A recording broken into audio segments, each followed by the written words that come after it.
ये जानते हैं कि कौन है संत रामपाल जी महाराज, जिनसे आध्यात्मिक ज्ञान चर्चा करने के ख्याल मात्र से सभी धर्म गुरुओं के हाथ पैर कांपने लगते हैं। आखिर संत रामपाल जी महाराज जी को जेल क्यों जाना पड़ा? चलिए इन तमाम पहलुओं पर विस्तार से चर्चा करते हैं। सबसे पहले संत रामपाल जी का जीवन परिचय जानते हैं। दोस्तों, संत रामपाल जी महाराज सतलोक आश्रम बरवाला, जिला हिसार, हरियाणा के संचालक हैं, जो पवित्र शास्त्रों के अनुसार कबीर भगवान का सच्चा आध्यात्मिक ज्ञान प्रदान कर रहे हैं। मासा घटे न तिल बधे, विद ना लिखे जो लेख, सच्चा सतगुरु मेट कर ऊपर मार मेघो। उनका जन्म 8 सितंबर 1951 को भारत के हरियाणा राज्य के सोनीपत जिले के गोहाना तहसील के धनाना नामक छोटे से गांव में एक किसान परिवार में हुआ।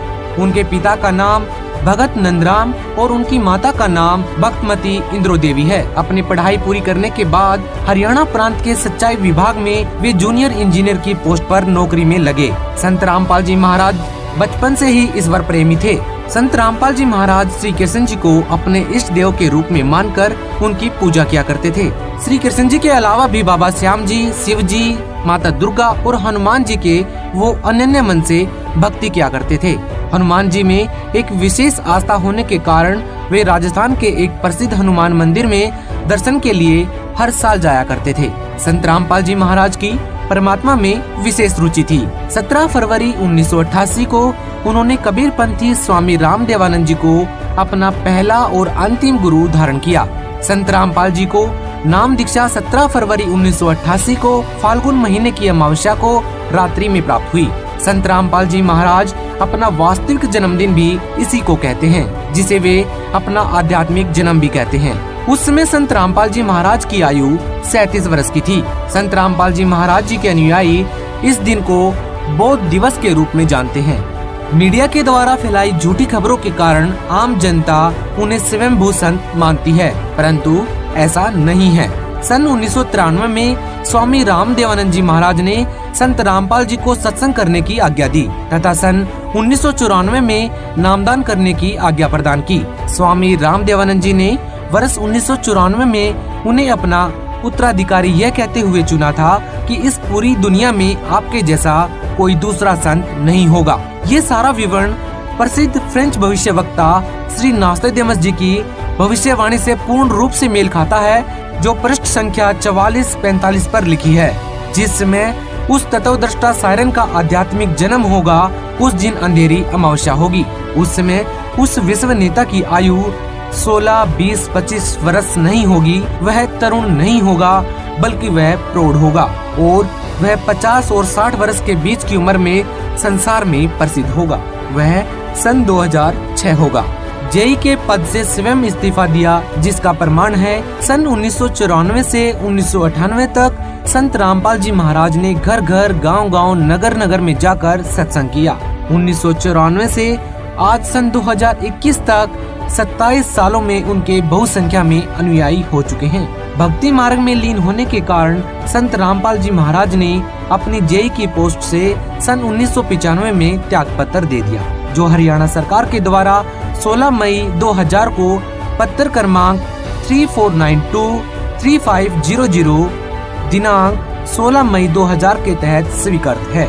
आखिर संत रामपाल जी को जेल क्यों जाना पड़ा? ऐसे न्यूज की टीम ने इस प्रश्न का उत्तर जानने के लिए एक स्पेशल पड़ताल की। एक तरफ तो बिकाऊ मीडिया के द्वारा फैलाई और दिखाई झूठी खबरें थीं और दूसरी तरफ संत रामपाल जी के अनुयायियों के बयान थे। हमने इस बात की जड़ तक पहुंचने के लिए संत जी के आश्रमों से लेकर उनके घर तक की जांच की, आश्रम के आसपास रहने वाले लोगों के साथ और आश्रम में रहने वाले उनके अनुयायियों से बात की। अंत में हम इस नतीजे पर पहुँचे कि 2014 में हुए बरवाला कांड में संत रामपाल जी और उनके अनुयायियों के साथ घोर अन्याय हुआ है। 18 नवंबर 2014 को हुए बरवाला कांड में बीमार अवस्था में ही संत रामपाल जी महाराज ने कानून को सर्वोपरि रखते हुए स्वयं को हरियाणा पुलिस के हवाले कर दिया था, जबकि उनके पास कोर्ट से हाजिरी माफी का पत्र और डॉक्टरों के द्वारा किया जा रहे इलाज के सभी सबूत थे, परंतु दबाव के कारण उन्हें जेल भेज दिया गया। संत रामपाल जी पर लगाए गए अधिकतर केसों में संत रामपाल जी और उनके शिष्य बरी हो चुके हैं। सरकार और प्रशासन ये जानते हैं कि संत रामपाल जी बिल्कुल बेकसूर हैं, जिसके बावजूद भी वे आज तक जेल में ही हैं। आखिर क्यों जेल में बंद होने के बावजूद भी महीने के 30 दिन सोशल मीडिया पर उनके नाम का परचम फहराता रहता है। दोस्तों, सप्ताह के लगभग हर दूसरे दिन संत रामपाल जी महाराज जी का टैग ट्विटर पर नंबर 1 पर ट्रेंड कर रहा होता है। संत रामपाल जी का ज्ञान इतनी तेजी से लोगों के दिलों में अपनी जगह बना रहा है कि मानो कोई तूफान उठा हुआ हो, जिसे रोकना मुश्किल ही नहीं नामुमकिन है। संत रामपाल जी के शिष्य ट्विटर, फेसबुक आदि सोशल मीडिया प्लेटफॉर्म पर समाज सुधार के कार्यों से संबंधित टैग चलाते रहते हैं। टैग के माध्यम से संत रामपाल जी के द्वारा बताए जा रहे शास्त्र आधारित ज्ञान और सत्संगों को देखने के लिए लोगों को प्रेरित करते हैं, ताकि संपूर्ण मानव जाति का उद्धार हो सके। यही संत रामपाल जी का उद्देश्य भी है कि कबीर जी के बताए मार्ग पर चलकर हम सभी सतलोक हमारे निज धाम यानी कि हमारे उस स्थान पर पहुंच सकें जहां पर कभी जन्म मृत्यु नहीं होती है।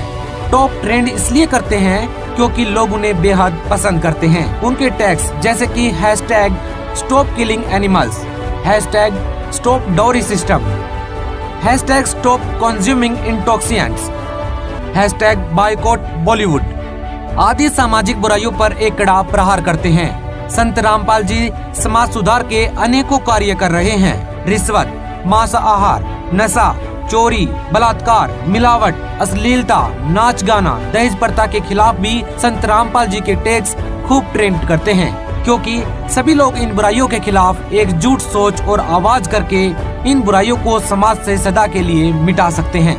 सतगुरु रामपाल जी महाराज धर्म के नाम पर चल रहे गोरख धंधे को उजागर करके पाखंडियों का खुलेआम पर्दाफाश करते हैं।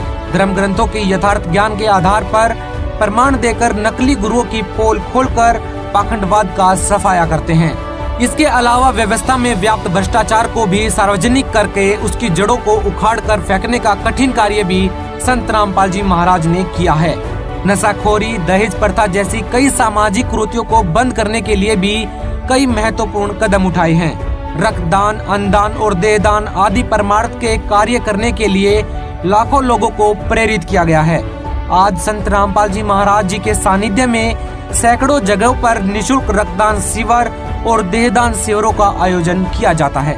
संत रामपाल जी के आश्रमों में 24 घंटे निशुल्क भंडारा भी चलता रहता है। संत रामपाल जी महाराज बताते हैं कि मनमानी परंपराएं, शास्त्र विरुद्ध साधनाएं और लोक दिखावा भक्ति मार्ग में बाधक है। सामाजिक कुरीतियों जैसे कि दहेज प्रथा, विवाह में बैंड बाजा डीजे बजाना, बेशर्मी से नाचना, लोक दिखावा और फिजूल खर्ची, नारी के प्रति असमानता और उपेक्षा पूर्ण भाव रखना, जादू टोना, मंत्र तंत्र और मनोकामना पूर्ति के लिए जानवरों की बलि देना जैसे अंधविश्वास करना, शारीरिक और मानसिक विकास को विक्षिप्त करने वाली बाल विवाह प्रथा, 4 वर्णों की भेदभाव की अन्यायवादी वर्ण व्यवस्था, मृत्यु भोज, जन्म उत्सव, पटाखे बजाना और अन्य सारे त्योहार मनाना सब त्यागने योग्य क्रियाएं हैं। इनके साथ समाज को बांटने वाले जातिवाद, संप्रदायवाद, अक्षेत्रवाद, भाषावाद, प्रांतवाद आदि कुरीतियों को जड़ से समाप्त करना आवश्यक हो गया है। संत रामपाल जी के द्वारा दी गई शिक्षाओं से उनके भक्त सभी कुरीतियों से पूरी तरह से दूर हो चुके हैं और लोगों को भी इन बुराइयों को छोड़ने के लिए प्रेरित करते हैं। यही कारण है कि संत रामपाल जी महाराज के जेल में होने के बावजूद लाखों लोग उनसे नाम दीक्षा ले रहे हैं, क्योंकि उनका सत्ज्ञान ऐसा है जिसे समझ में आ जाता है, फिर वह बुराइयों से कोसों दूर हो जाता है। समाचार पत्रों और टीवी चैनल्स पर अक्सर संत रामपाल जी महाराज जी के आशीर्वाद से 17 मिनट में दहेज रहित विवाह, जिसे रमेनी विवाह भी कहते हैं, के संपन्न होने की खबरें चर्चा में रहती हैं। हजारों लोगों की कैंसर, एड्स, डायबिटीज, टीबी आदि जैसी अनेकों लाइलाज बीमारियां ठीक हो चुकी हैं। संत रामपाल जी का उद्देश्य है कि पृथ्वी सर्व के समान हो और इस घोर कलयुग में पुनः सतयुग जैसा वातावरण हो। जीव हमारी जाति है, मानव धर्म हमारा, हिंदू, मुस्लिम, सिख, ईसाई धर्म नहीं कोई न्यारा।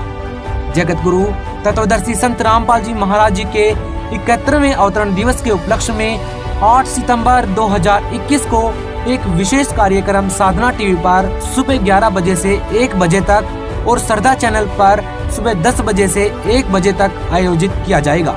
इस वीडियो को देखने वाले सभी भाई बहनों से निवेदन है कि उस कार्यक्रम को श्रद्धा पूर्वक अवश्य देखिएगा और संत रामपाल जी महाराज से नाम दीक्षा लेकर महान परिवर्तन के इस परोपकारी कार्य में अपना सहयोग दें और परोपकारी संत रूप में आए परमात्मा को पहचानें। आपका बहुत बहुत धन्यवाद दोस्तों।